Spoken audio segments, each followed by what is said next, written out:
The more we keep digitalizing our lives, the less accountability people take for their actions. Nothing is ever their fault. It's always someone else's fault. And look, there's someone in the corner on Instagram, on TikTok that agrees with me that nothing is my fault. Everything bad that happens is always the fault of someone else. Like if you look at people that have financial problems in their 20s and 30s, a lot of those people do not take accountability for what they've done. They blame the credit card companies, saying like, well, they shouldn't have given me a $20,000 credit limit. That's their fault. I mean, what, did they expect me not to spend it? I'm not paying this back. And then I could almost guarantee you that those same people are the ones saying, well, I can't even afford groceries. How should I be able to afford to live? Minimum wage isn't high enough, but I'm over here maxing out credit cards on shopping because I'm stressed with the part-time job I work. Then there'll be some TikTok creator that says, yeah, it's not your fault that everything around you sucks. Go ahead, make that purchase, buy anything you want because nothing matters. You could try bettering yourself, learning a skill, getting a better job, but that's too hard. I think it's just easier to just buy whatever you want, get into a lot of debt, and then file for bankruptcy,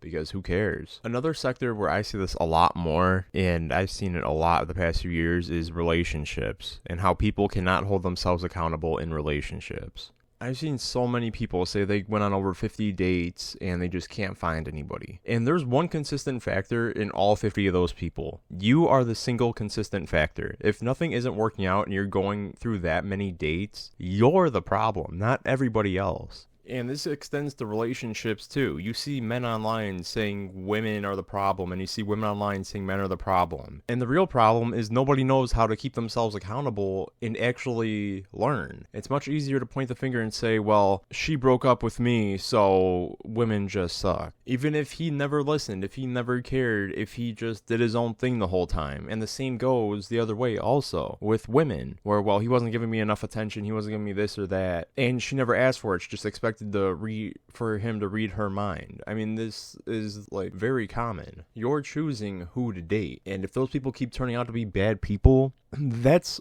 on you to start taking accountability and looking elsewhere. Like if you're a man and you keep asking girls in clubs on dates and you keep getting cheated on, there's one consistent factor here, and it's that you keep asking girls in the same place that are similar in personality. And the same goes for women. If women keep going for guys in their workplace that are, say she works at McDonald's and she's mad that she has to keep driving him around and doing all this, well, you're dating a guy from McDonald's and you keep doing the same thing. So I don't know what you expect to change when your attitude towards dating, towards who you're dating, isn't changing at all. If you keep treating people the same way and you keep getting the same result, it's on you to hold yourself accountable and start changing something, because nothing's going to change for you. That just goes for accountability for anything. Life sucks. I get it. A lot of stuff is not fair, and maybe you were dealt a bad hand. But at the end of the day, there's one thing you can change, and that's the trajectory of your life. It's up to you to make the hard decisions, to start holding yourself accountable, to actually see the change you want in 5-10 years, or maybe even 5 to 10 weeks. Some things are other people's fault, but a lot of things are your fault, and you have to open your eyes and realize it. Even in gaming, you see this so much, is where, oh, my team just sucks. Oh, my team is horrible. Why don't you take a second and look at your stats and look at how you're playing, because chances are you're not playing that great either, and there's stuff you could have changed that would have won the game.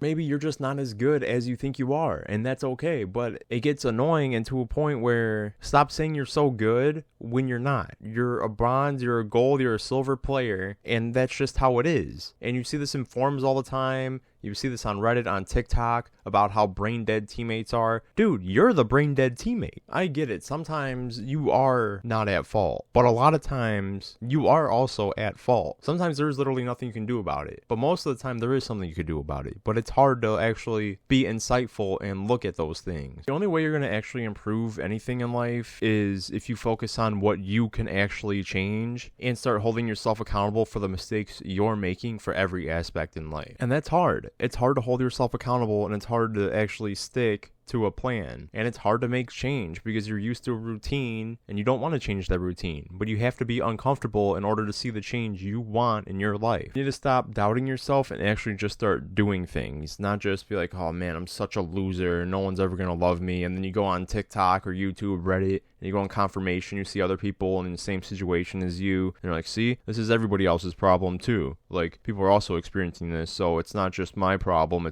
These people are experiencing it. There's a group of people that's not me that's at fault. So why should I have to change anything? They should have to change everything. They should have to change how they're acting because it's a group of us that are experiencing it, not just one person. But yeah, at the end of the day, you just have to change what you can. You have to look at the problems in your life and you have to dissect it. You have to go deep down. You have to see what's causing it and you have to see what's realistic to change, even if it's small changes over time, like losing weight even. Like, why are you eating so much? What kind of foods can you drop right now? Can you go from a regular soda to a diet soda? How much weight do you really have to lose? And can you actually maintain it? How can you maintain it? And then you have to keep that discipline. And that's with every change you want to see. You have to keep the discipline. You have to want it. Whatever your goal is, you have to actually want to achieve it. You can't just be like, it'd be nice if I could lose weight, but I'm not really, I'm okay if I don't. Like, you have to actually, all right, I'm done being fat. I'm going to actually lose weight. Because anybody can change something for 2 weeks and then go right back into the habit. It's about progress, and it's about continue making progress months and months at a time so you can keep it up for years. For me, I had a problem with gambling a little bit where I didn't want to stop. I wanted to keep going. I knew I was losing a lot of money. I knew I couldn't afford to be losing the amount of money I was, but man, I love shooting dice. I couldn't wait to go back out there. I'd lose like a few $100s. I'm like, I want to go out again. It's fun. I don't want to stop. I know I should. I know I have to, but man, I really don't want to.